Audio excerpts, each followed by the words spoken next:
I'm a software security developer. I've been working on free software for over 10 years and using it for more like 20.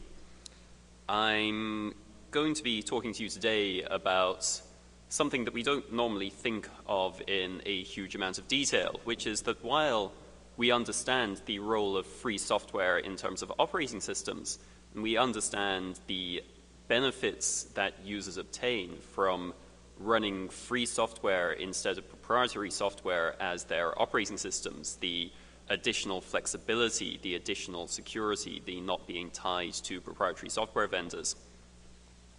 We often do not put too much time and thought into what are we running that free operating system on? What are the dependencies of that free operating system? Are we actually still making use of a significant quantity of proprietary non-free code? And the answer is, unfortunately, that in almost all cases we are. There is still a significant quantity of proprietary code running on most people's systems, even if they are running a fully free operating system, even if they are running on some of the most open hardware platforms that are currently available to us. Even if you've taken as many steps as you can to attempt to prioritize free software, you will often still be running a large quantity of non-free proprietary software that is well hidden from the user. So today I'm going to be talking a little about where that software is, how pervasive it is, and the kind of harm it can do to you, the kind of reasons that you may need to be concerned about this. Now, back in the early 1980s, computers were fairly simple things. They were some chips put together running some initial firmware code. And you know, if you wanted to build an IBM PC compatible, you could pretty much go out and buy those individual chips yourself, put them on a motherboard that you designed yourself, and then all you had to do was re-implement the firmware, the PC BIOS.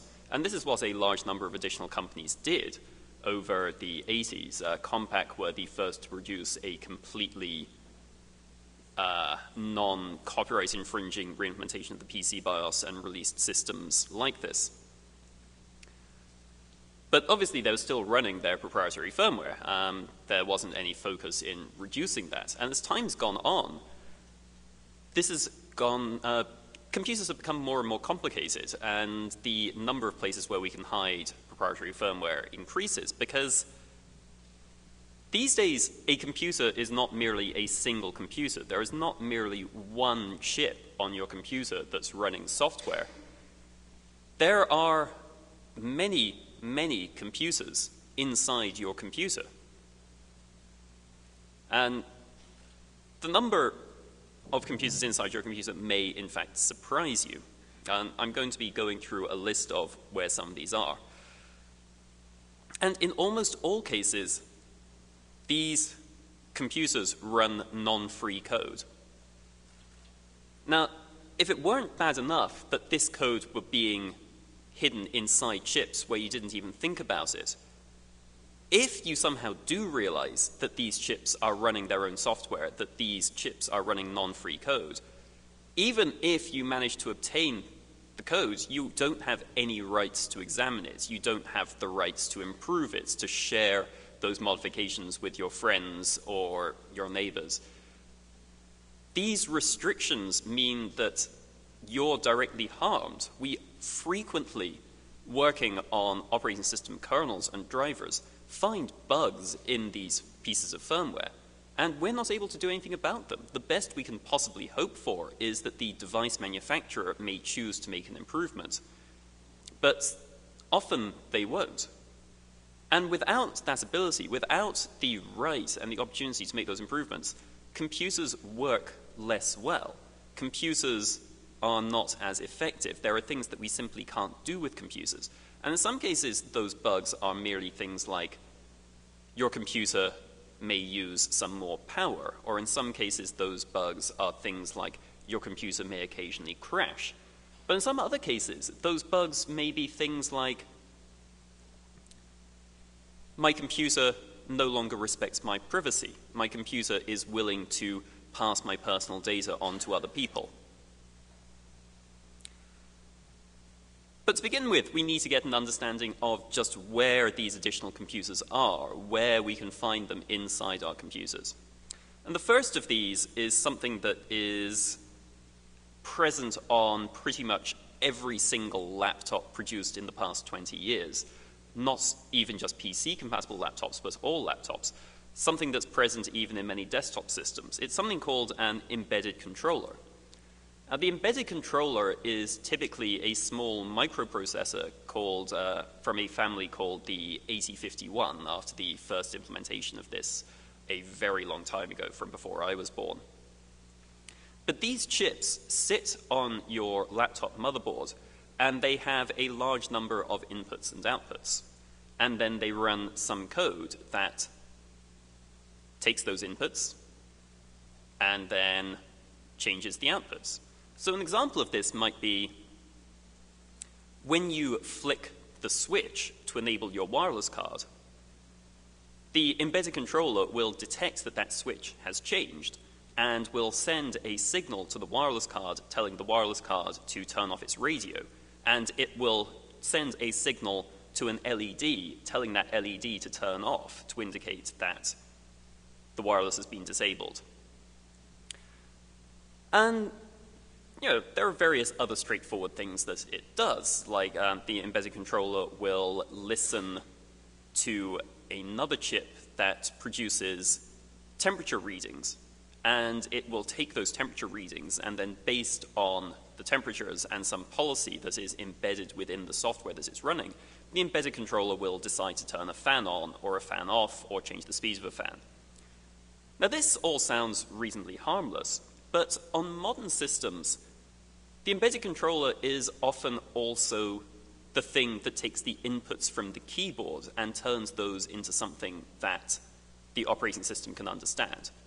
We no longer have a separate keyboard controller. The keyboard controller is now part of the embedded controller. That means that the embedded controller is not only listening to inputs for things that don't really matter, like temperature.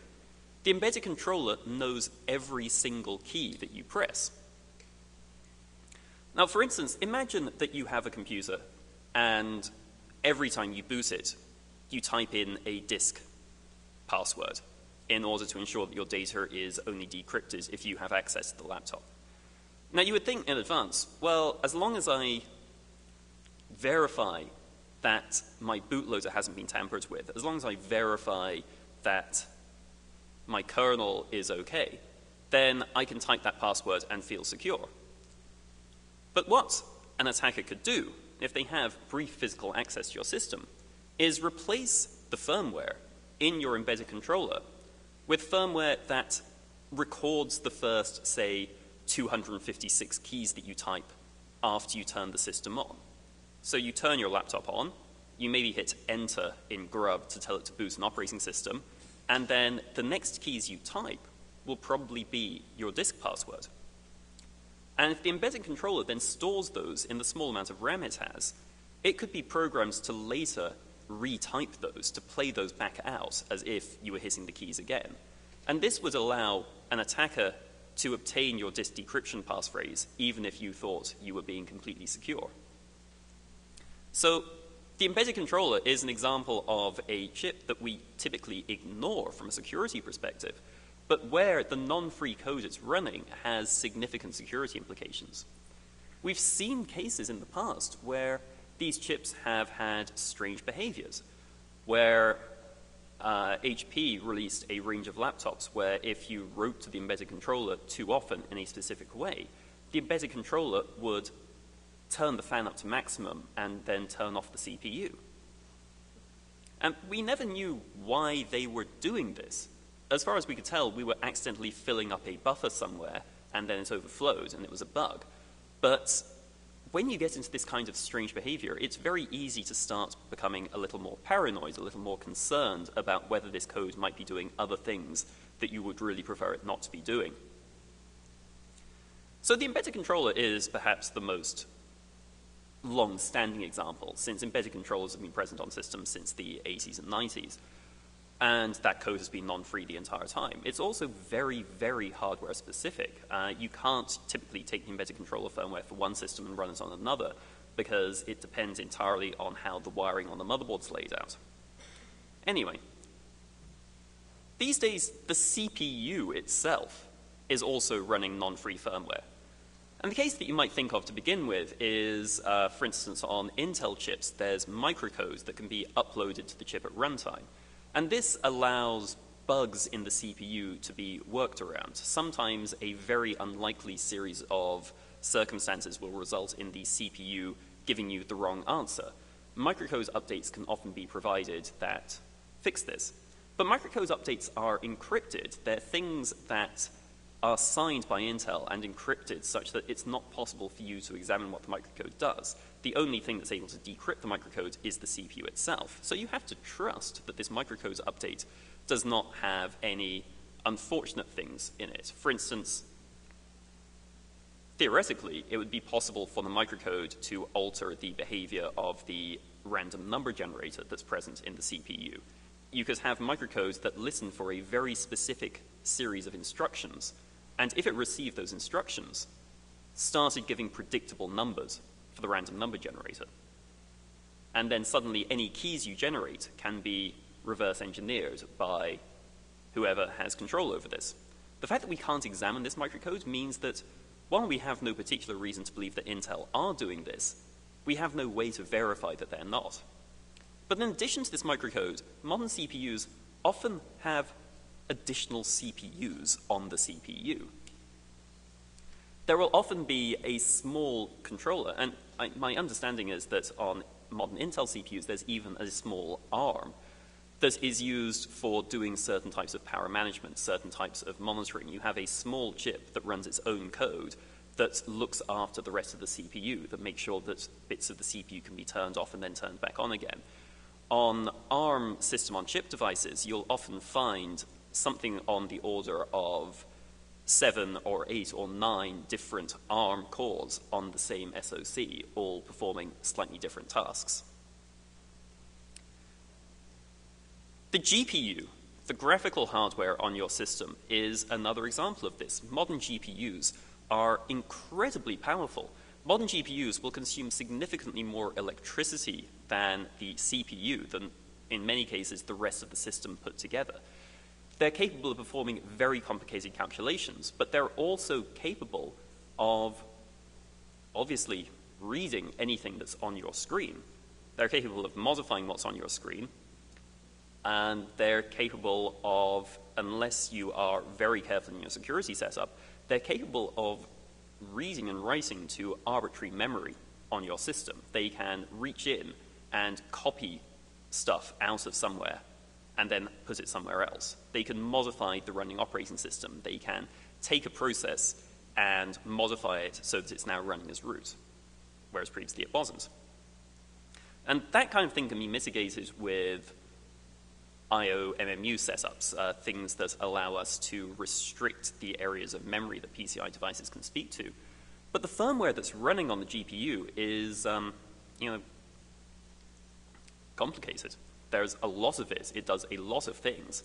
And again, in most cases, we do not have enough of an understanding of the hardware, and we do not have access to the source code. It's very difficult to identify everything that it is doing. The Ethernet controller on your system will be running firmware these days.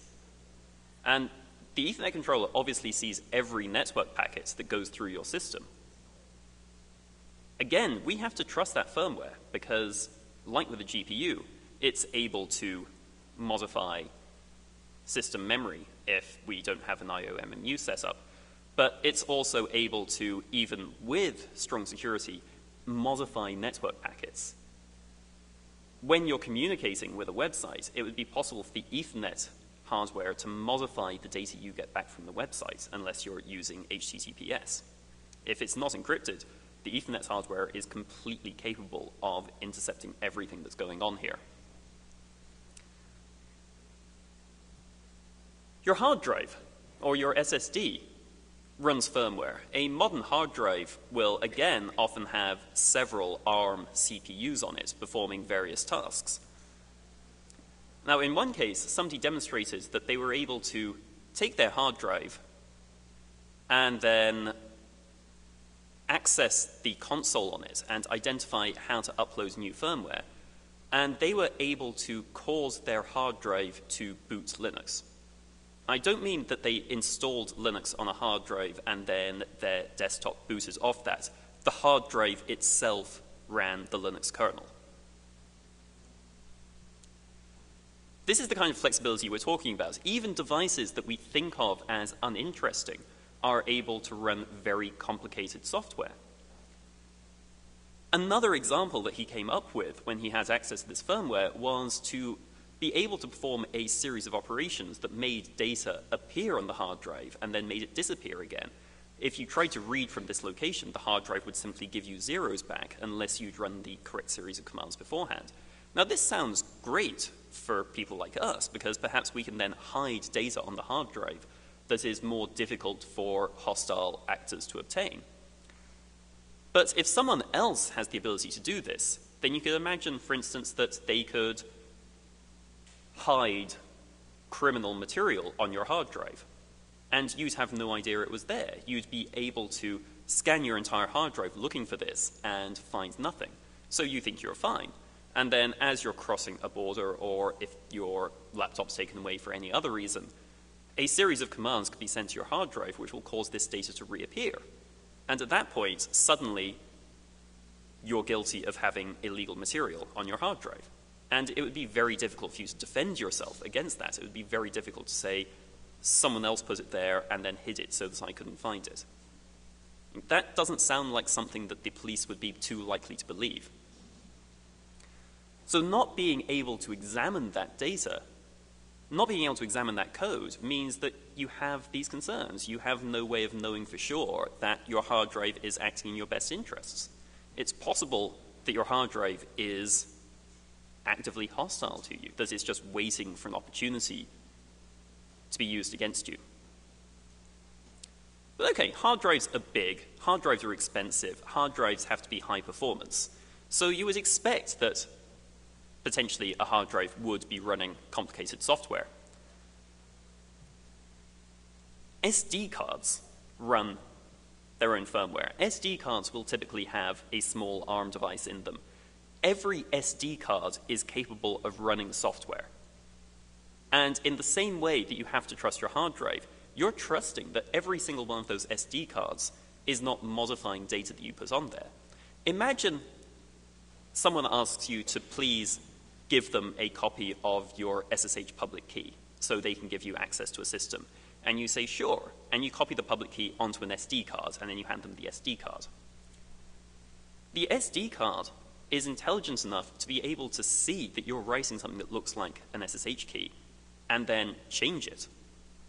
And then, if someone copied the key off that, they would actually be giving access to somebody else, someone who wasn't you. And the same with GPG keys. If you distribute your GPG key on an SD card to someone, the same thing can happen. The card could modify that key. The card could man-in-the-middle you. We're suddenly in a world where we have to trust that this small piece of plastic and metal has not been tampered with by anybody anywhere in the supply chain before it gets to us. Because we have no way of examining the software that it's running. We have no way of making sure that it's trustworthy. We just don't know. Anyway, if you thought that your Ethernet hardware's firmware was complicated, wireless controllers have even more complicated firmware. The firmware running on a wireless chip is incredibly complicated. It has to do a lot of work. It has to manage radios. It has to be able to build certain types of 802.11 packets itself.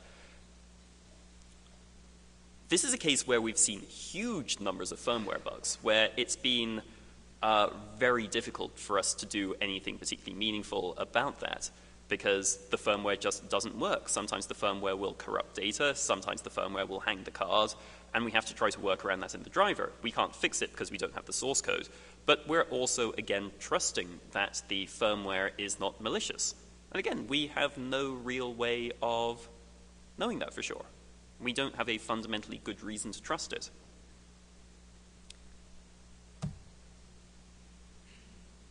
Modern USB host controllers run their own firmware.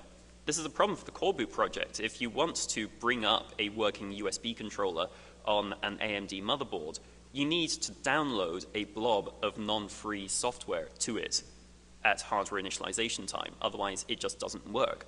The USB 3 protocol is so complicated that it's not feasible to do it purely in hardware. Instead, USB 3 host controllers typically run some amount of firmware that handles a lot of the underlying protocol details. Now, USB is, as buses go, one of the safer ones. USB is relatively benign. It doesn't have DMA access. The USB host controller, on the other hand, does and could perhaps be triggered into malicious behavior. Your sound card. The hardware that does very little, you would think, other than make beep noises. The hardware that is there so that you can speak into a microphone and send your voice somewhere else on the planet. That hardware now runs firmware. In some cases, very complicated firmware. And this isn't actually new.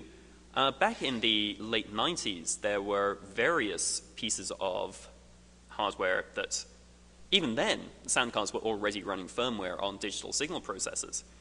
I owned a card called an ESS Maestro, and we had a Linux driver that was written for that. But certain frequencies would be distorted. There was a narrow range where if you tried to make a sound in that range, the sound output would sound awful because there was a bug in the firmware. And we couldn't fix that. We didn't have the source code to the firmware. There was no way that we could figure out how to identify this issue and fix it. All we knew was that we were sending everything to the card correctly because the same bug shows up in Windows. It wasn't a Linux bug. It wasn't a hardware bug. It was a bug in the firmware running on the sound hardware. Someone reminded me of this yesterday. Your web camera will usually be running firmware.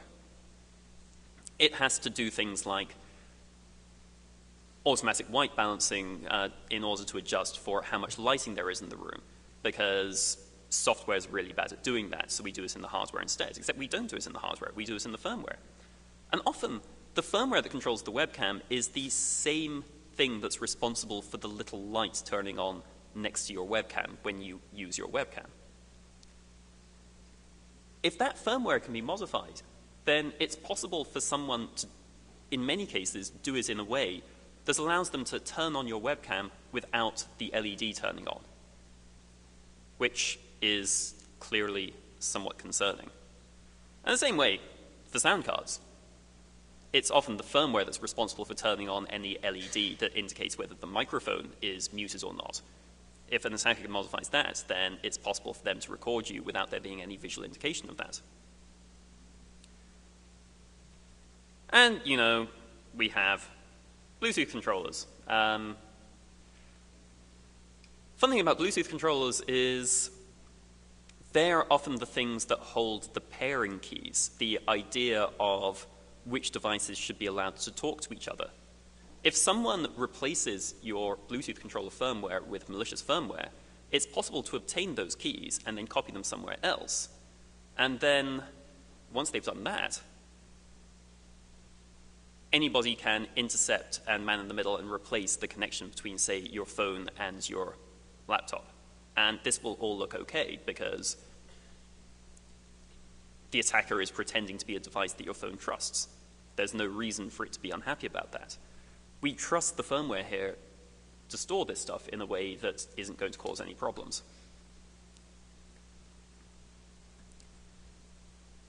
So there's a lot of small computers able to do a lot of terrifying things.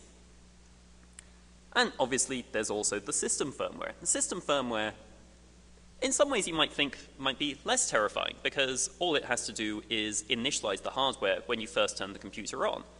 And once it's done that, it shouldn't be doing anything anymore. So as long as we make sure that we're still in a trustworthy state when the system's powered up, everything should be fine. Turns out that this isn't true, unfortunately. The first case on modern systems where we see this, UEFI has this concept of runtime services where the operating system can call back into the firmware to do certain things.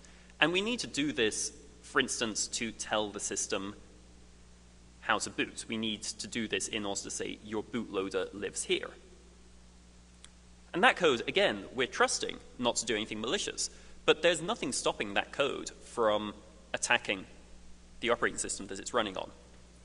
Then we have something called system management mode. And system management mode was actually, strangely enough, originally introduced in order to allow laptop manufacturers not to have to ship embedded controllers. System management mode is a special mode on the CPU where if a programmed event occurs, the CPU stops executing the operating system and instead starts executing its own code. And then eventually, once it's finished doing that, it hands control back to the operating system. And again, we have no means of verifying that code. People have come up with conceptual proof of concept. People have come up with proof of concepts of using system management mode to attack an operating system. If an attacker is able to replace the system management code that your system runs, they can do so in a way that lets them become root on your system. So that's kind of scary. So obviously, we would like to be able to remove all this non-free code. We would like to be able to replace it with free code.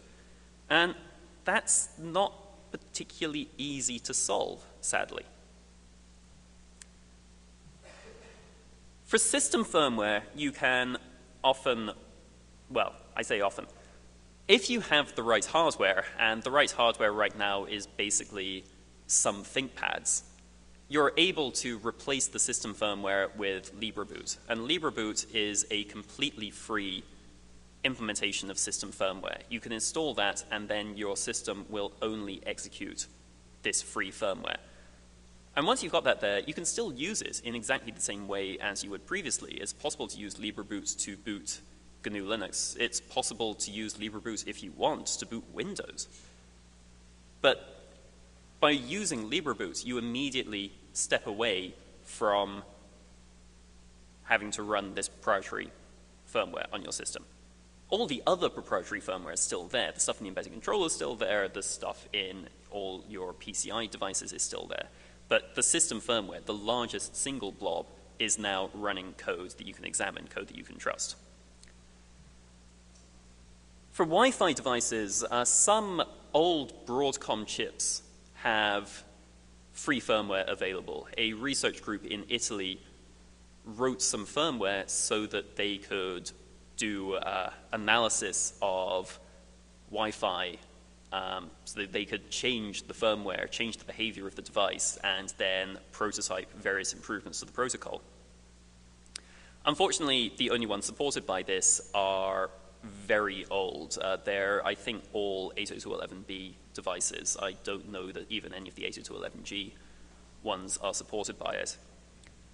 And also, some more recent Atheros devices, I believe only the 802.11n ones, not the 802.11ac ones, have full source code and a toolchain for the firmware available. So you can download the source code to the firmware, you can modify the firmware, and then you can run that.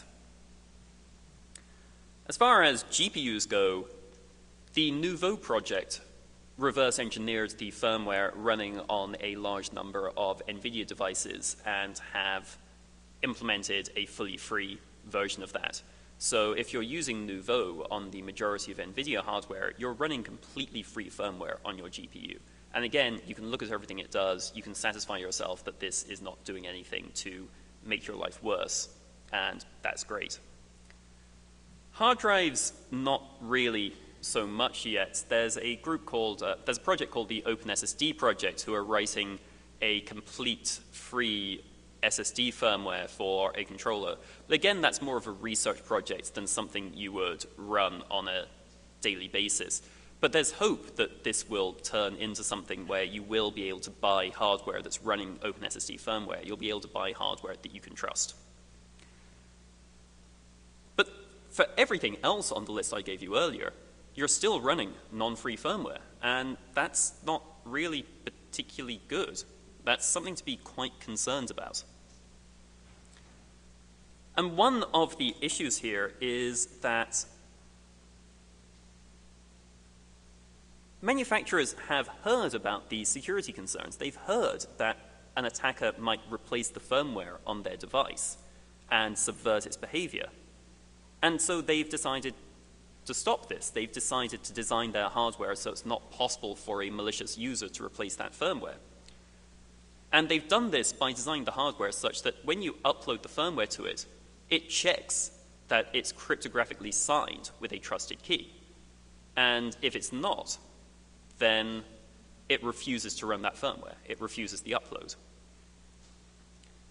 Now, this is great in terms of preventing attackers from doing anything. It means that an attacker is not able to simply log into your system and then upload new firmware to your webcam or to your hard drive. But it also means that it's not possible for you, the owner of the hardware, to replace the firmware with firmware that you control. You may be able to avoid the attackers, but you're also now forced to trust the manufacturer. You have no way of saying, well, I like this hardware, but I don't trust the manufacturer's firmware. I would like to be able to run my own firmware because I trust myself. And this means that we're at risk of being locked out of the hardware that we own. We're at risk of buying a computer that has so many other small computers inside it that are all running this non-free code and having no way whatsoever to replace that software with software we can examine. We'll have no way to modify that software. We'll have no way to fix their bugs. We'll have no way to add new features. And we'll have no way to share those improvements with other people. And this is something to be greatly concerned about. We were worried that this would be an outcome of the UEFI Secure Boot protocol, something that configured systems such that they would only boot operating systems that were signed with a trusted key. And in the end, that didn't happen because we instead were able to ensure that the end user has the ability to choose which keys are trusted. For the majority of this hardware, there's no way for us to do that. There's no way for us to replace the manufacturer's keys with our own keys. And without that, we're very limited in terms of how much freedom we can actually obtain. And even open hardware projects are not immune to this. If you purchase a device that's based on an ARM system on chip, that SoC is still going to be running signed firmware. If you plug a webcam into it, that webcam is probably still going to end up running signed firmware. If you plug a GPU into it, nowadays that GPU is probably going to require that its firmware be signed.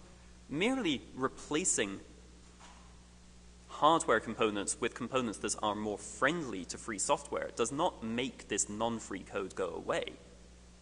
We still have to care about it. We still have to work out how to replace this, but also how to do so in a secure way.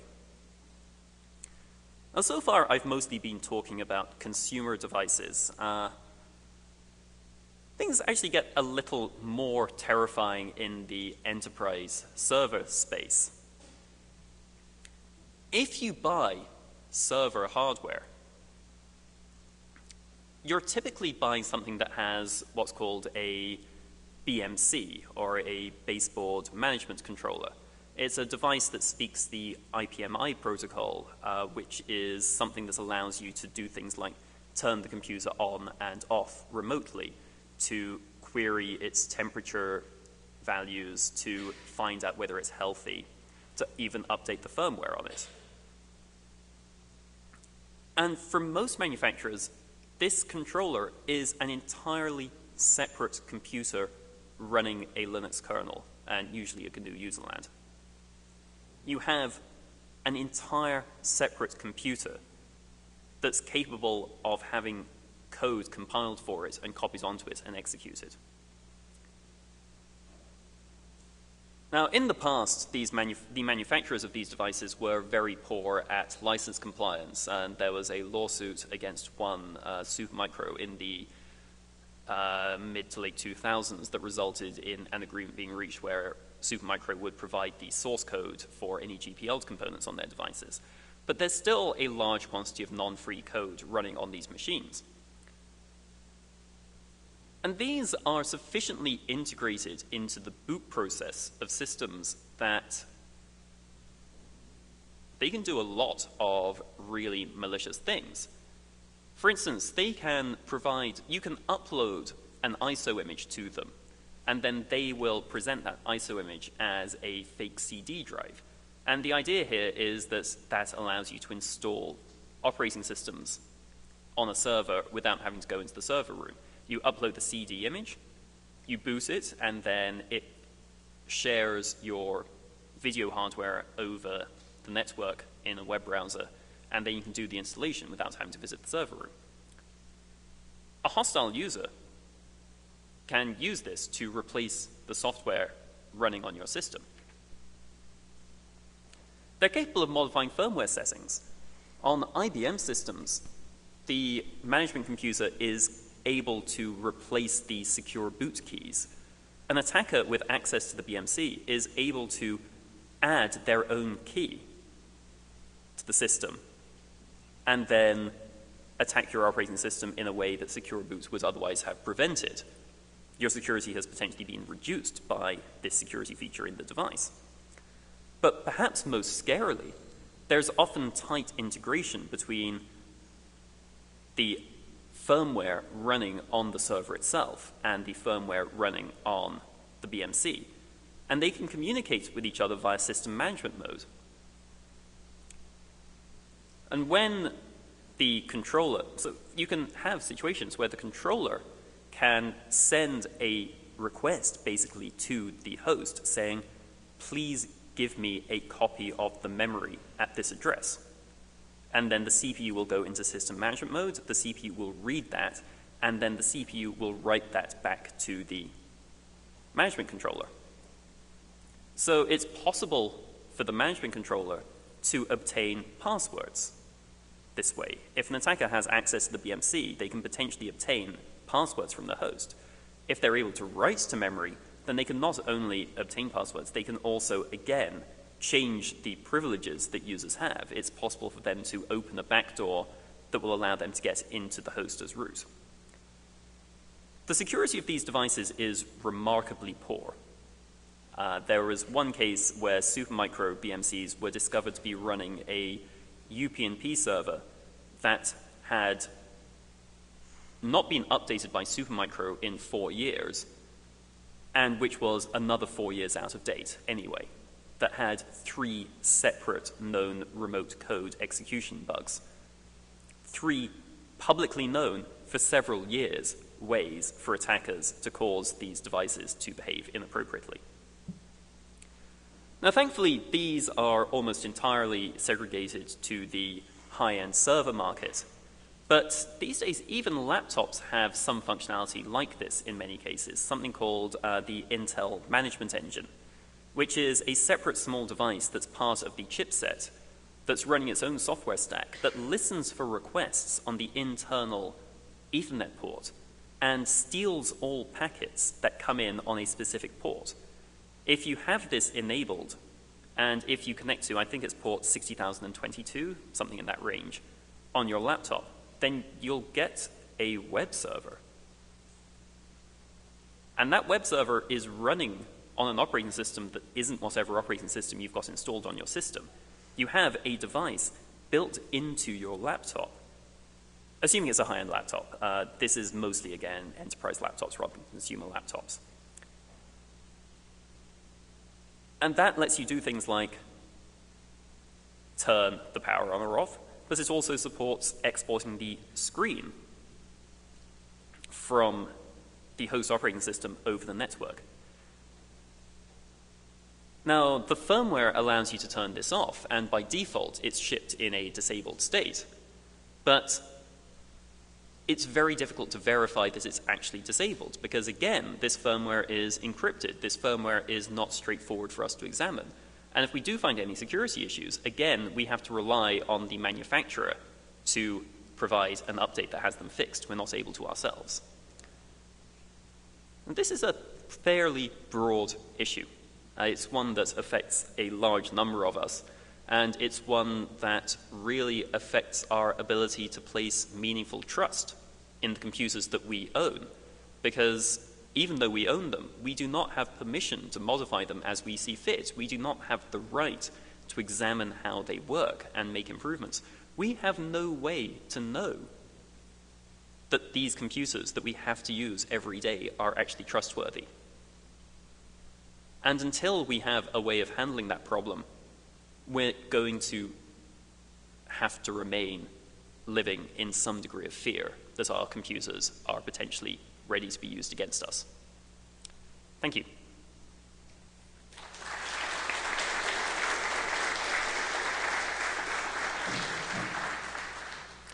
So I think we have a few minutes for questions this time. Go.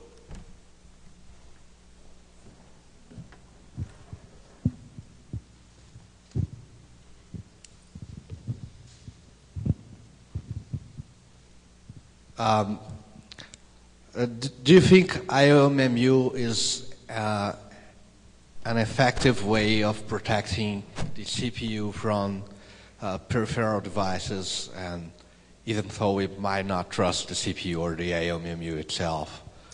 So do you think it's worth that we try to make Linux the host OS, for example, to use IOMMU by default, even though we are not running gases, for example? Yes. So basically, yes. Even if you're not using virtualization, having the IOMMU enabled by default in Linux is, I think, a major security improvement. It prevents a large number of attacks, not just attacks where the devices built into your system might not be trustworthy.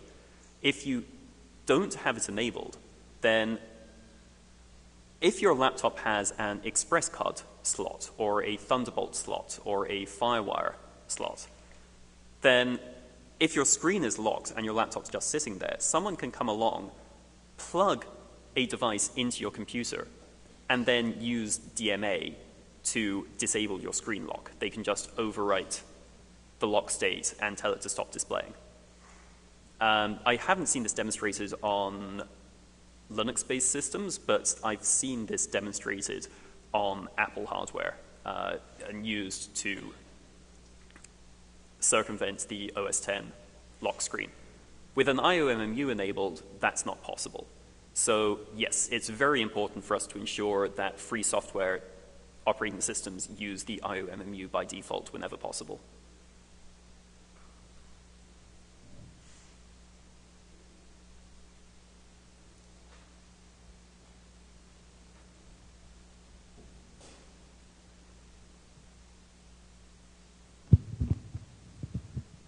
Hello.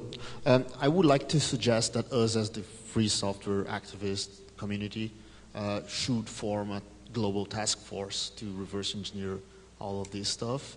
And I know the task is hard, but I really very often feel a lack of a place for me to go and talk to people, like what are the common techniques that we can use to approach these large-scale tasks of reverse engineering stuff.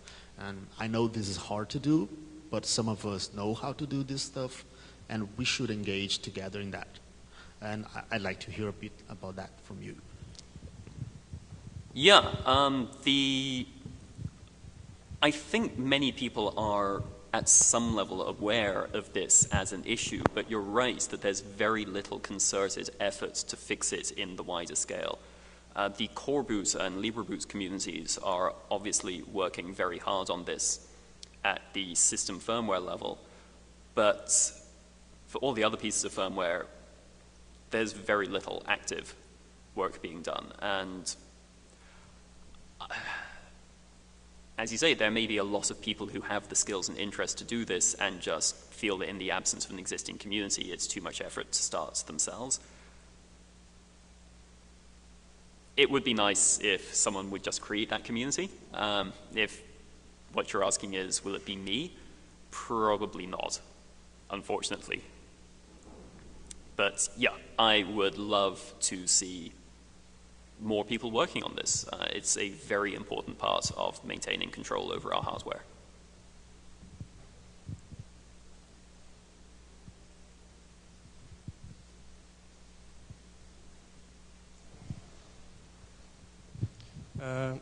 Do you know if there are companies that are more likely to have computers made of open hardware? Because even if I try to use, if I wanted to use LibreBootloader right now, they only work in a few systems. So right now, I don't know that any major manufacturers think that this is a particularly big concern. It's so unlike the way they normally do business. Manufacturers like thinking that one of the things that distinguishes them from other manufacturers is the firmware that their systems are running. And I'm not sure how to get them to change their mind here. It may be that grudgingly they will accept this if... One thing that might help would be examples of firmware being attacked and people actually doing this in the real world. And that might be what it takes for manufacturers to accept that for users to trust their computers, they need to be open. And I can imagine that once one significant company chooses to do this, others may be forced to follow. But it's going to be very, very difficult to get even one company to change their mind. I think this will be a fight we'll be having for many more years yet.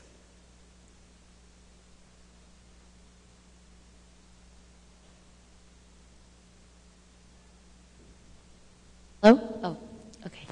I'm not ready to set up the global community, but if awareness is the first thing, then perhaps a place to put videos of exploits that expose the security flaws in existing firmware would be a good place to start. You don't have to say anything to that. Obviously there are folks in the room who know how to make those videos, so maybe if someone started, the other folks could pile in on the same place. Yeah, it's true that one of the most effective ways of improving interest and involvement would be to have more demonstrations of how afraid we should be. Videos that demonstrate attacks on system firmware, attacks on device firmware are an excellent way of causing people to realize just how big a threat this might be.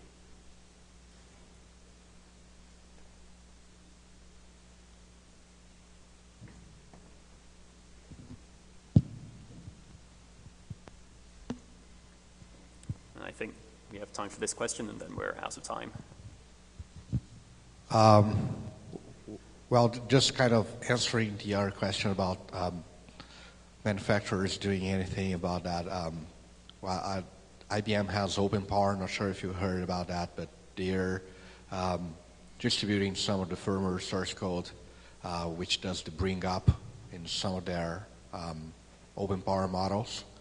Well, it's not a perfect project, I'd say. I think that maybe there's something lacking there, but maybe we should try to use that as an example and also point out any flaws that they have on what they're shipping and what they're not. I'm not sure if you knew about OpenPower and that they're shipping firmware. So, cool. Thanks. I actually have a question, my own. Okay. Yesterday in your lecture, you said about using mobile to generate codes with random codes using time. So every 30 seconds you would change the code, so you can check your. I'll just explain. Firmware in mobile is trustable. You could use these code generators to actually believe in things, or mobile in your phone could be compromised too. So the idea here was using functionality that's present in systems to detect whether or not your system firmware has been tampered with, to detect whether the boot process has been tampered with, and whether it's possible to extend that to also verify that other firmware is trustworthy. That's what you're asking. Right. Currently, no. Currently, it is, in most cases, not possible to get devices to give their firmware back to you so that you can verify it. And until we have a way of figuring out what that looks like, we're not able to verify most of these devices at runtime. So if you have an SD card, there's no way to know whether the firmware that's running on it is the original firmware or whether it's been replaced, unfortunately. And until that's going to be a very large problem for the industry. I think that's one that is probably going to be seen as more interesting for many companies than the freeness of their firmware. But verifiable firmware, proprietary firmware is preferable to unverifiable proprietary firmware. But obviously, we have to be looking for free firmware in the long run. Cool.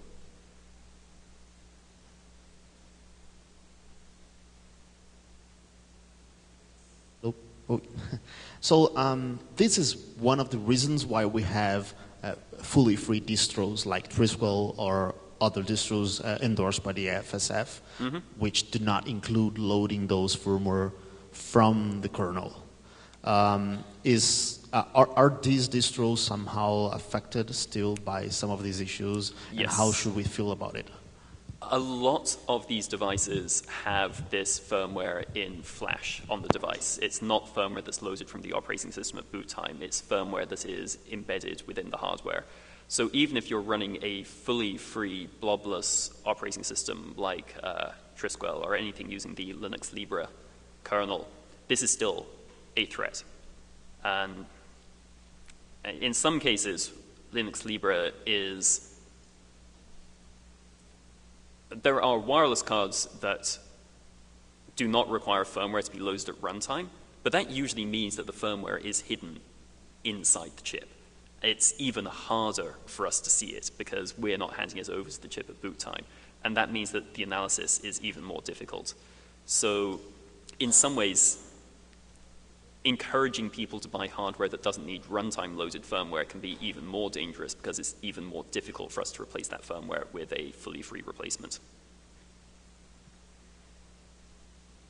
Okay, thank you very much.